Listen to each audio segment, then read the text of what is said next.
Will you pressure Israel to allow journalists into Gaza to cover the humanitarian efforts the U.S. is pursuing? And I'd like to see that happen, sure. I would like to see it happen. I would be very fine with journalists going in. It's a very dangerous position to be in, as you know, if you're a journalist. But I would like to see it.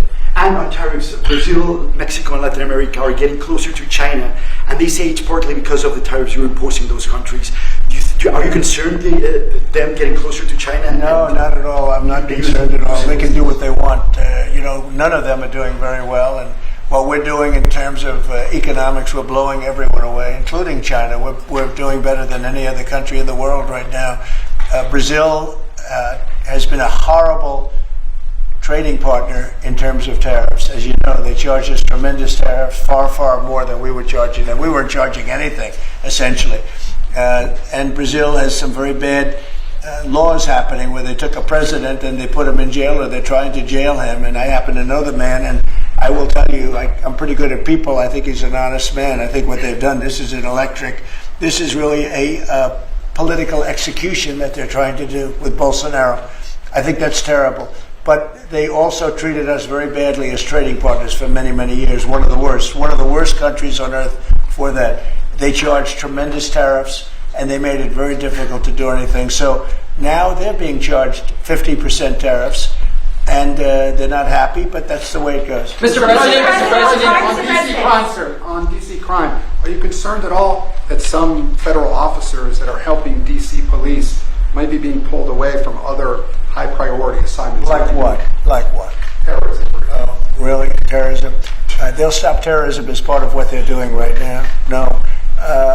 The soldiers that we have, first of all, we have plenty of them, long beyond that you have here.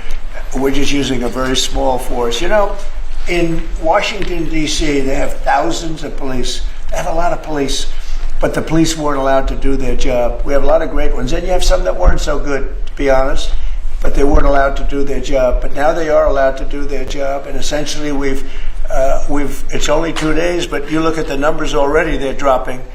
And no, they're not being pulled off for anything. Mr. President, as you know, there were some very concerning reports about crime statistics. Police are manipulating crime data to downplay crime in D.C. Will the administration release its own crime statistics to counter their misinformation? And will those individuals who are intentionally misrepresenting crime data and fudging the books, like you said, be penalized for endangering the public? They are under investigation right now. They are giving us phony crime stats, just like they gave other stats in the financial world, but they're phony crime stats. And Washington, D.C. is at its worst point, and it will soon be at its best point. You're going to have a very safe, you're going to have a crime-free city. I mean, I say that. You're going to have virtually a crime-free city. And these are strong men, but the criminals are strong men and women, but they're strong men. And these are people that don't play games. We're not playing games. These are criminals we're dealing with. And they treated people. They took one of the people that worked for us the other day. You saw the beating, the pounding, 10 against 1. And they pounded the hell out of him. He's lucky to be alive. He's barely, almost killed. And we're not going to have that happening, please. Mr. Tulsi Gabbard declassified more documents last night related to the Russiagate hoax. She's doing a great job, by the way. That was another fake story. I'm very happy with the job she's doing. That's right. They declassified some terrible documents talking about Democrats and what they did. Radical left lunatics. It showed that then DNI James Clapper sent out emails to IC officials saying that it would be a team sport to push them the debunked 2017 ICA report, and that it might need them to compromise on their normal modalities. What's your reaction to the latest declassification? And in your view, sir, what does real accountability look like for players? It's incredible what we're finding. Absolute proof of guilt. And we'll see what happens. But Clapper and Comey and that whole group of criminals, they're criminals. And they made it very tough. You know, they did the fake Russia witch hunt that lasted for 2 years. And I got totally exonerated. There was no doubt about it. They should have done it in 1 day, not 2 years. But there was a whole scheme to try and demean Trump so that I couldn't win an election. And that is a criminal group of people. They're sick people, and they're criminals, and they should be taken care of. Mr. President, does Putin have a strong hand tomorrow?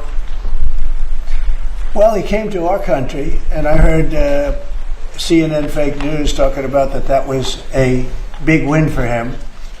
Normally, he would say the opposite, but they said, oh, it's a big win that he came here. Normally, he would say the opposite, he came here.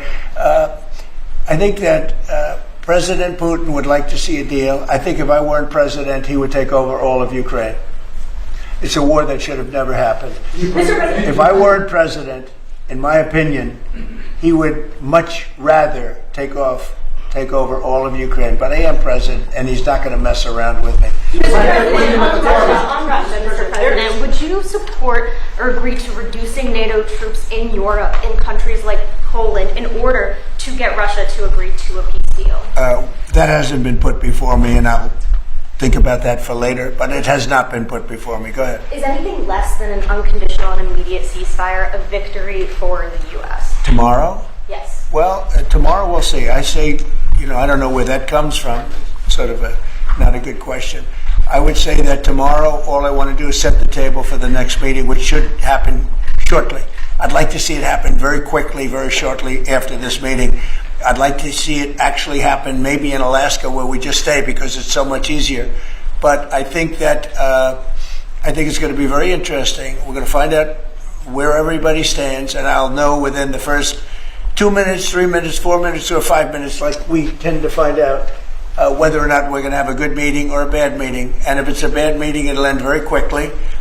And if it's a good meeting, we're going to end up getting peace in the pretty near future. Okay? How about one more? Mr. President, on the Smithsonian. Thank you, Mr. President. On the Smithsonian, I know that your administration is seeking to weed out a lot of this left-wing spin that's in the museums, but we're seeing from people like Brian Stelter or other commentators that they're insinuating that you are trying to change history according to your narrative.